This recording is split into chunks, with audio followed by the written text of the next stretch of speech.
The spotlight has been cast on the Independent Electoral and Boundaries Commission IEBC as it navigates a sensitive process of awarding a tender for the supply of biometric voter registration kits to kick off the process of registering voters electronically in readiness for the upcoming general election. The electoral body has now settled on Africa Symphony Company that had placed the second lowest bid for the supply of the biometric voter registration kits, BVR kits. The Kenyan company submitted a tender of 3.9 billion shillings, at least 200 million shillings more than 4G Solutions from India.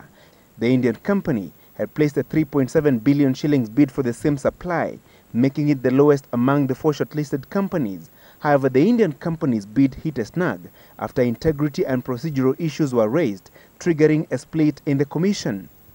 There are no boardroom wars, there are no vendor wars or any other kind of wars. What we have is a little bit delay in the procurement process.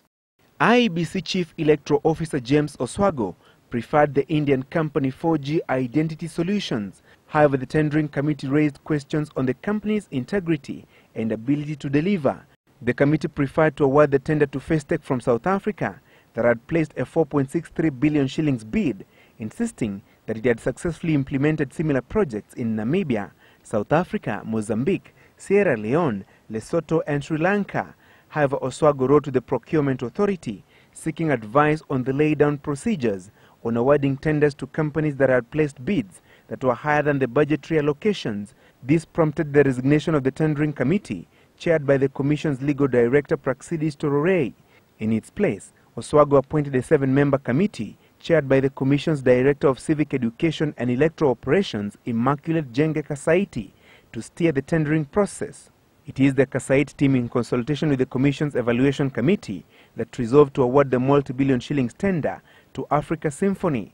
However, the Kenyan company's bid will first have to get the nod from the Due Diligence Committee.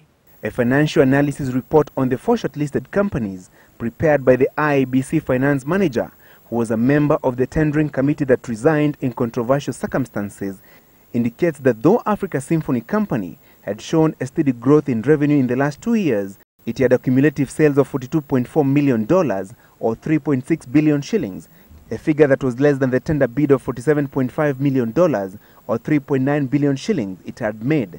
The finance manager attributed the company's weak net asset base to the technical insolvency it was in between 2007 and 2008 due to huge long-term debt borrowing. The first tendering committee, in its resignation memo, cited interference by Oswago's office in the tendering process and inclusion of some specific members to the evaluation committee, yet the two committees were supposed to work independently. Focus now shifts to the Due Diligence Committee to be appointed by Oswago, and the verdict it would deliver on Africa Symphony's bid and the company's ability to deliver, with critical timelines for the March 2013 polls in mind. IEBC was scheduled to kick off the voter registration exercise at the end of next month, after the process of mapping electoral boundaries and designating polling stations that will be used during the polls. Francis Gashuri, Citizen Live at 9.